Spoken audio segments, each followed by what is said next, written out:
नमस्कार, मी शिवम बोरकर, बोरकर गुरुजी या यूट्यूब चॅनल आपल्या सर्वांचं मनपूर्वक स्वागत आहे. आपण बघितलं होतं प्रॅक्टिस सेट 1.1 मध्ये की कोणताही रॅशनल नंबर जर असेल, तर त्याला आपल्याला कशावर दाखवता येतो? नंबर लाईनवर दाखवता येतो. त्याच पद्धतीनं जर कोणताही इरॅशनल नंबर जर असेल, तर तोही आपल्याला कशावर दाखवता येतो? नंबर लाईनवर दाखवता येतो. बट त्याच्या आधी आपल्याला काय माहिती असणं गरजेचं आहे, की राइट अँगल ट्रायंगल आणि पायथागोरस थेरम. तर बघा, की आपल्याला माहिती असणं गरजेचं आहे पायथागोरस थेरम की काय असते? तर बघा, एक आपण घेतला राइट अँगल ट्रायंगल. ज्याच्यामध्ये बघा, हा जो ट्रायंगल घेतला आपण एबीसी, ज्याच्यामध्ये बघा अँगल बी कितीचा आहे? 90 डिग्रीचा. तर या ठिकाणी बघा, की या 90 डिग्रीच्या अपोझिट वाली साइड जी असते त्याला म्हणतात हायपोटेनस. हायपोटेनस. तर बघा, पायथागोरस थेरम काय म्हणते? तर त्याचं म्हणणं असं आहे, की जो हायपोटेनसचा जर स्क्वेअर घेतला, तर हा असतो sum of square of remaining two side. Remaining two sides कोणत्या आहेत? एक आहे AB square plus BC square. याला म्हणतात पायथागोरस थेरम. तर बघा, याचा वापर करून आपल्याला काय करायचं? इरॅशनल नंबर कशावर दाखवायचे? नंबर लाईनवर दाखवायचे. तर बघा, जर आपल्याला याच्यामध्ये 2 साइड गिव्हन असतील, तर तिसरी साइड आपल्याला काढता येते. फॉर एक्झाम्पल जर आपण या ठिकाणी घेतलं, की बीसीची लेंग्थ घेतली 3 आणि एबीची लेंग्थ जर आपण घेतली 4, तर आपल्याला एसीची व्हॅल्यू मिळवता येते. या 3 पैकी कोणत्याही 2 जर साइड आपल्याला दिलेल्या असतात, तर एक साइड आपल्याला काय करता येते? काढता येते. तर या ठिकाणी बघा, आपण एसीची व्हॅल्यू आपल्याला काढायची म्हणून एसी स्क्वेअर, एबीची आपल्याला व्हॅल्यू गिव्हन आहे. काय येणार? 4चा स्क्वेअर आणि त्याच्यानंतर बीसीची व्हॅल्यू आपली 3चा स्क्वेअर. तर या ठिकाणी बघा, एसी स्क्वेअर इक्वल्स टू 4चा स्क्वेअर होणार 16, 3चा स्क्वेअर होणार 9, 16 प्लस 9 किती होणार? 25. त्याच्यानंतर काय करणार आपण? Taking square root, square root. तर एसी इक्वल्स टू काय येणार? 5. तर याचा अर्थ ही जी लेंग्थ आहे, ही किती होणार? 5 होणार. तर याच पद्धतीने आपल्याला काय करायचा? या राइट अँगल ट्रायंगलचा वापर करून, या पायथागोरसचा थेरमचा वापर करून आपल्याला काय करायचं? नंबर लाईनवर काय दाखवायचे? इरॅशनल नंबर दाखवायचे आहेत. तर बघा, आपली जी नेक्स्ट प्रॅक्टिस सेट आहे, प्रॅक्टिस सेट 1.4, जी आपल्याला डायरेक्ट नोटबुकमध्ये काय करायचे, कशा पद्धतीनं सॉल्व्ह करता येईल ते आपल्याला बघायचंय आणि ते बोर्डवर न बघता आपल्याला कशात बघायचंय? नोटबुकमध्ये. तर करूया सुरुवात. आताच आपण बघितलं की पायथागोरस थेरम नेमकं काय असते, तर त्याचा वापर करून आपल्याला बघा इरॅशनल नंबर कशावर दाखवायचे? नंबर लाईनवर दाखवायचे. तर बघा, आपली प्रॅक्टिस सेट 1.4 ज्याच्यामध्ये आपल्याला 3 क्वेश्चन दिलेले आहे आणि फर्स्ट क्वेश्चन आहे आपली ॲक्टिव्हिटी, ज्याच्यामध्ये बघा आपल्याला काय दिलेलं आहे? The number √2 is shown on number line. Steps are given to show √3 the number line using √2. तर बघा, या ठिकाणी काय दिलेलं आहे आपल्याला? आपल्याला √2 नंबर लाईनवर दाखवलेला आहे आणि हे जे नंबर दाखवलेला आहे आपण √2, याचा वापर करून आपल्याला काय करायचं? √3 कशावर दाखवायचे? नंबर लाईनवर दाखवायचे. त्याच्यानंतर बघा काय दिलेलं आहे? Fill in the boxes properly and complete the activity. तर बघा, आपल्याला या ठिकाणी काय कंप्लीट करायची? ॲक्टिव्हिटी कंप्लीट करायची. तर बघा, या ठिकाणी काय दिलेलं ॲक्टिव्हिटीमध्ये बघा, the point Q on number line shows the number. तर बघा, या ठिकाणी जो पॉइंट क्यू आहे तो कोणाला शोज करायचा आहे? √2 ला दाखवत आहे. त्याच्यानंतर बघा, a line perpendicular to the number line is drawn through the point Q on number line. तर बघा, या ठिकाणी क्यू मधून काय केलं? एक लाईन परपेंडिक्युलर काढली कशावर? नंबर लाईनवर.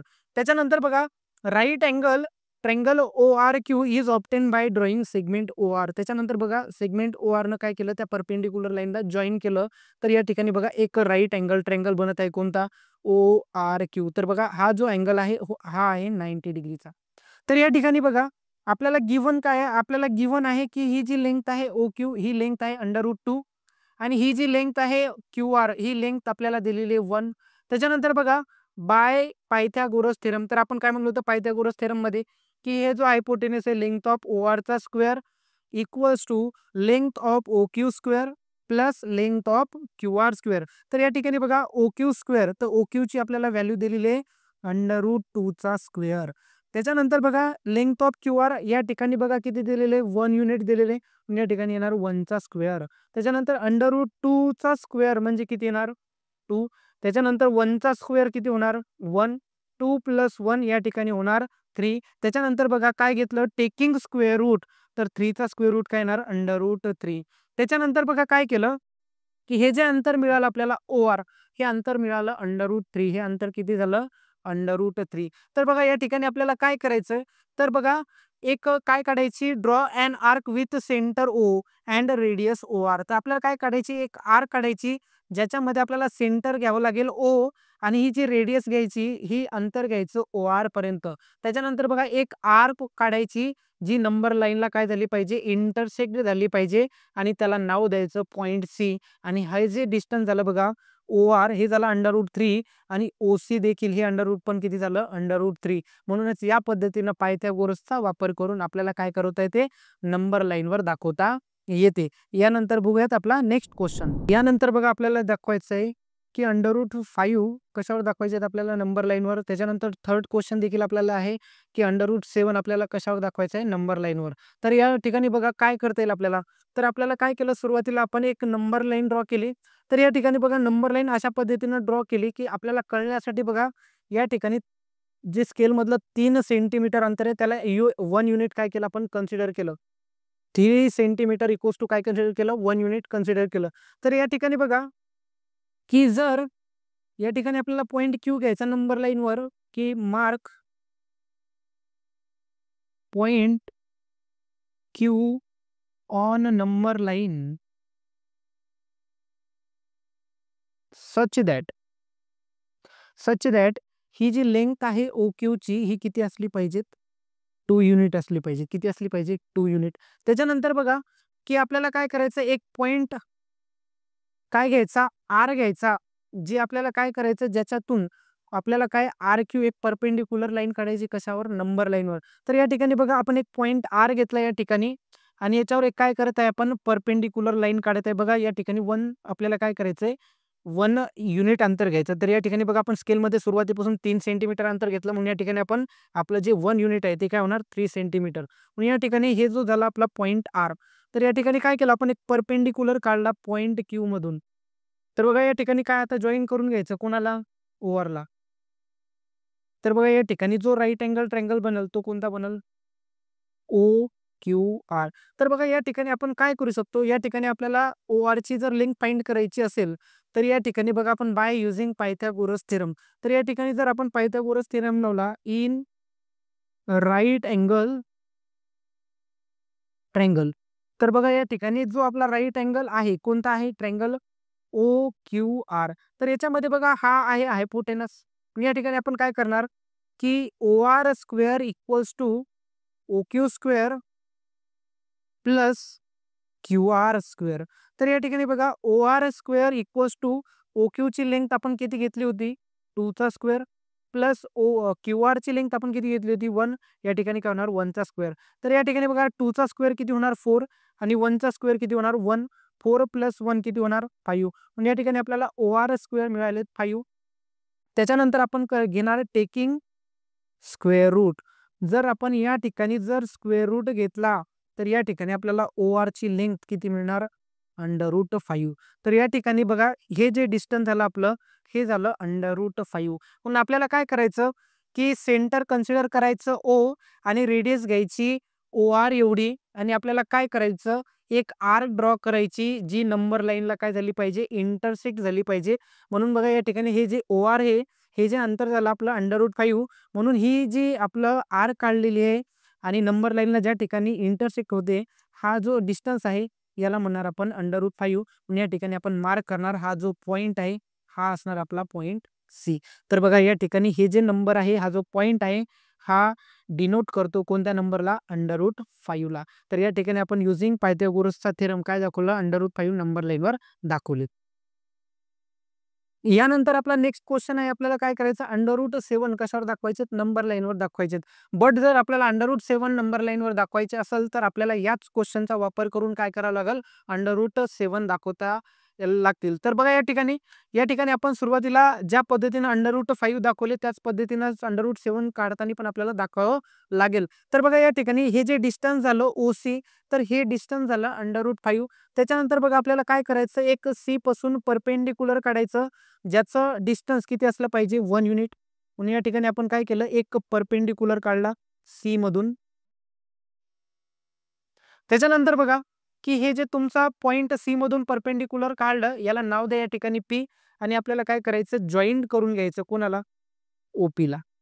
तर या ठिकाणी आपण काय केलं जॉईंट केलं. तर बघा की या ठिकाणी आपण काय लावणार आता पायथागोरस थेरम कोणता ट्रायंगल ओ सी पी ज्याच्यामध्ये बघा in triangle, in right angle triangle, right angle triangle, आपला जो ट्रायंगल बनलेला आहे तो कोणता आहे? OCP. या ठिकाणी ट्रायंगल OCP मध्ये बघा की आपण OC ची लेंथ आपण काढलेली आहे, किती आहे? जी आहे √5 लेंथ ऑफ OC. त्याच्यानंतर आपण परपेंडिक्युलर काढलं पॉइंट C मधून आणि त्याची लेंथ घेतलेली आपण CP, ती घेतलेली आहे 1 युनिट. तर बघा या ठिकाणी आपण सुरुवातीला दाखवणार √6 कुठे आहेत आणि त्याचा वापर करून आपण दाखवणार √7 कुठे आहेत. तर बघा या ठिकाणी की या जर ट्रायंगल मध्ये आपण काय काढलं, जर आपण पायथागोरस थेरम लावला तर या ठिकाणी काय होणार? OP square equals to OC square plus PC square. हे बाय कशावरून? By Pythagoras theorem. तर बघा या ठिकाणी OP ची लेंथ आपल्याला काढायची आहे. तर OC ची आपल्याला दिलेली आहे किती? √5 स्क्वेअर प्लस PC ची लेंथ आपण काय घेतलेली आहे? 1 चा स्क्वेअर. या ठिकाणी OP स्क्वेअर इक्वल्स टू √5 चा स्क्वेअर किती येणार? 5 प्लस 1 किती होणार? 6. Taking square route. टेकिंग काय करणार? स्क्वेअर रूट घेणार. त्याच्यानंतर बघा की OP ची लेंथ मिळाली आपल्याला √6. तर बघा या ठिकाणी जी OP मिळाली आपल्याला ती मिळाली बघा √6. तर या ठिकाणी बघा हे जे डिस्टन्स झालं हे झालं √6. तर आपल्याला काय करायचं? ओला सेंटर कन्सिडर करायचं आणि आपल्याला काय करायचं? रेडियस घ्यायची. किती घ्यायची? OP म्हणजे किती? √6.